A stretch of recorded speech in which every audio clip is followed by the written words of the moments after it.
बाहर बारिश हो रही थी और सुधा कमरे की खिड़की के पास बैठकर पढ़ाई में लगी हुई थी। तभी उसकी माँ ने आवाज दी, सुधा, ओ सुधा। क्या हुआ मम्मी? क्या कर रही है? देख नहीं रही बारिश हो रही है, छत से कपड़े उठाकर नहीं ला सकती थी? ध्यान ही नहीं रहा मम्मी। पता नहीं कहाँ रहता है तेरा ध्यान, घर के कामों में तो मन ही नहीं लगाती है। अरे यार मम्मी, एग्जाम है मेरे, पढ़ाई नहीं करूँ क्या? सुधा अपनी माँ से बात कर रही थी, लेकिन कुछ लोगों की आदत होती है ना बीच में बोलने की। वैसे ही सुधा की दादी की भी आदत है हर बात में अपनी नाक घुसाने की। अरे तो परीक्षा कौन सी कल ही है, वैसे भी हमेशा तो पढ़ती रहती है, क्या होगा पढ़ाई लिखाई का, घर के काम सीख ले। दादी अब इसमें घर के काम कहाँ बीच में आ गया, आप तो बोलो ही मत। देख ले बहू, अब कितनी जुबान चलने लगी है। मैं तो कहती हूँ लड़का देखो और विदा कर दो इसे। क्यों दादी, मैं क्या आपसे कुछ मांग रही हूँ? हर बात आपकी मेरी विदाई पर ही क्यों खत्म होती है?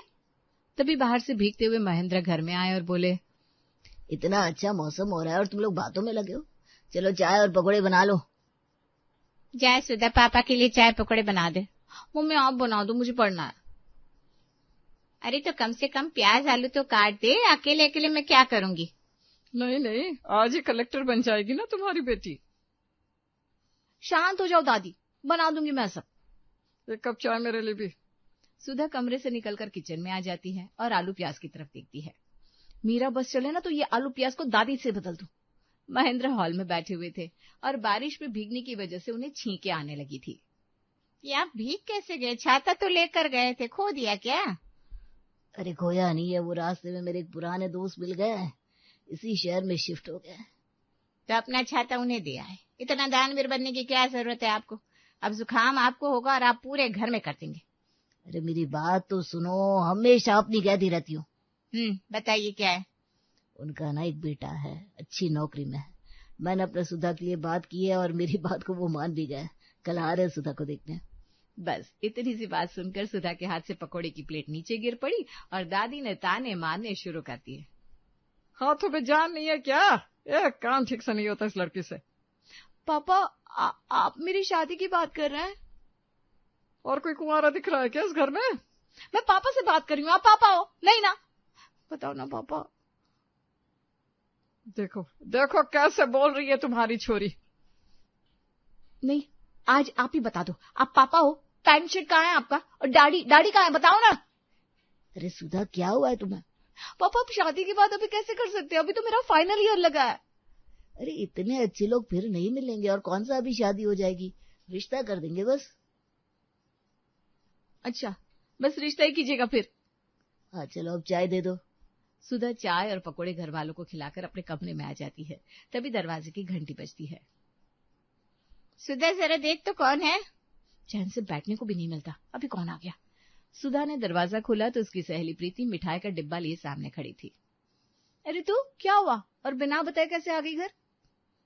सब कुछ यही पूछेगी या अंदर भी बुलाएगी? हाँ ना, बता क्या हुआ? अरे प्रीति बेटा, बड़ी चमक रही हो, लॉटरी लग गई क्या?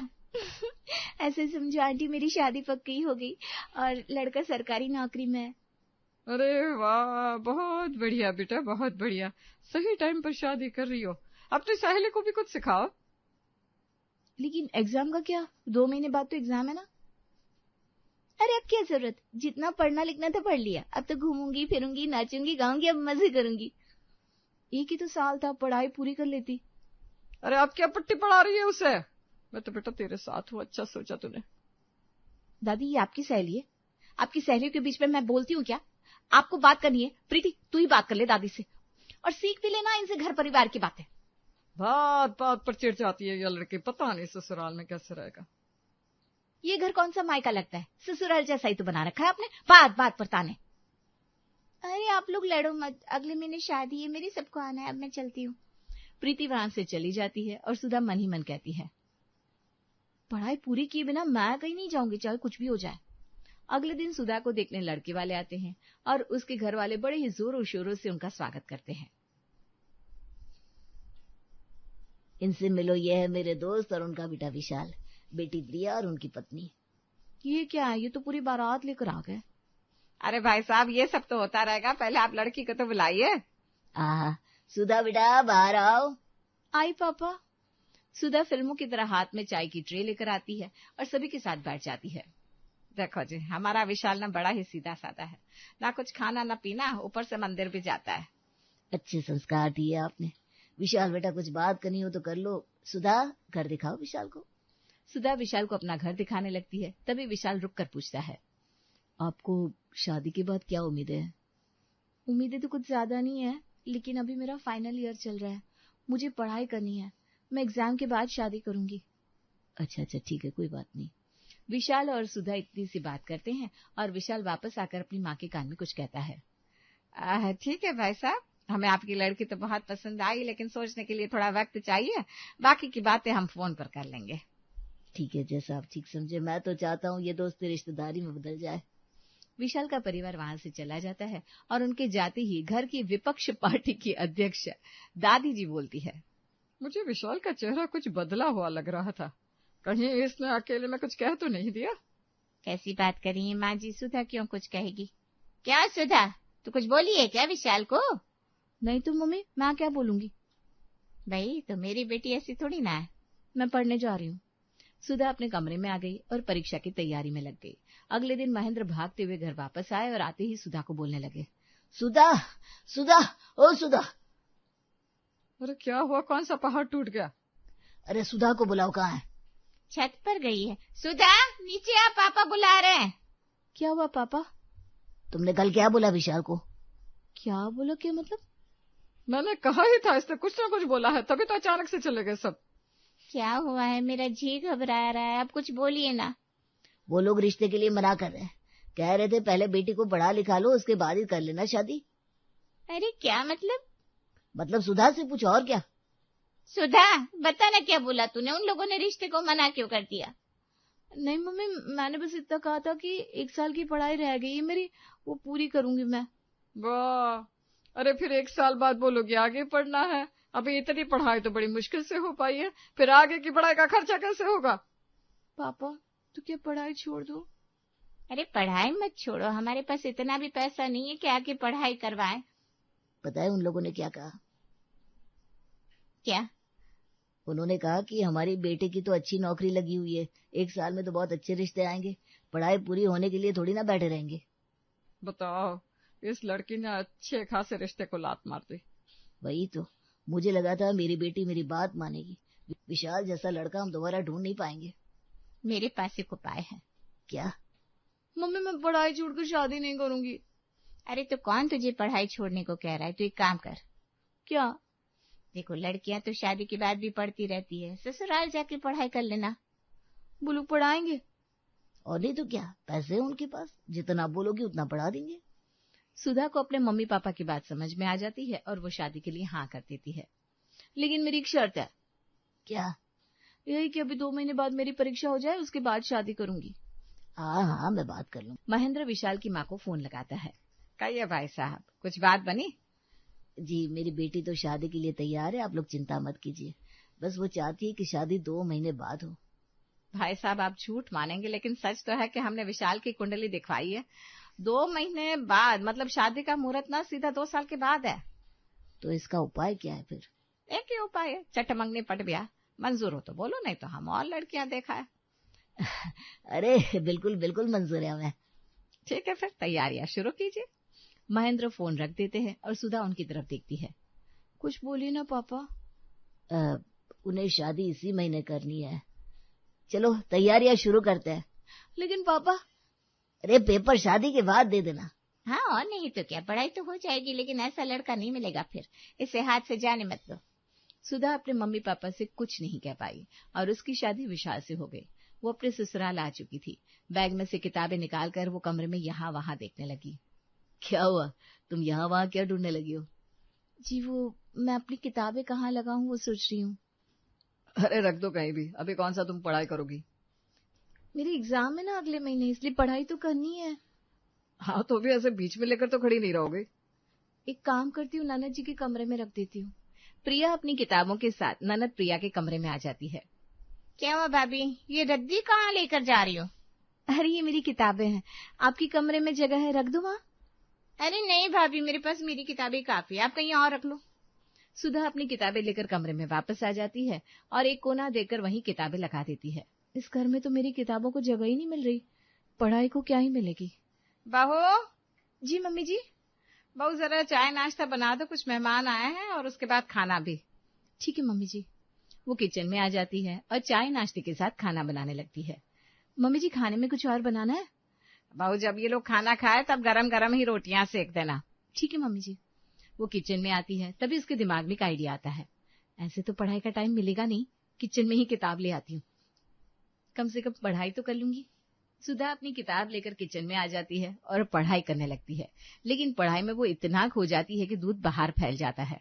अरे भाभी गैस बंद करो, ये क्या है, दूध पूरा जला दिया। अरे वो मुझे ध्यान ही नहीं रहा। तो भाभी खाने के टाइम पर, काम के टाइम पर पढ़ाई करोगी तो ऐसे ही होगा ना। आगे से ध्यान रखूंगी। सुधा अपनी किताब वापस रख देती है और काम में लग जाती है। देर रात वो फ्री होकर पढ़ने बैठती है। अरे तुम लाइट बंद करो ना, मुझे सोना है, सुबह ऑफिस जाना होता है, तुम तो दिन भर घर में रहती हो। वो मुझे पढ़ाई करनी है, आप अपनी आंखों पर कुछ रख लीजिए ना। अच्छा, अब मैं तुम्हारी पढ़ाई के लिए अपनी नींद खराब करूं? ठीक है, गुस्सा मत होइए, अभी लाइट बंद कर देती हूँ। सुधा ने लाइट बंद कर दी और खुद हॉल में आ गई।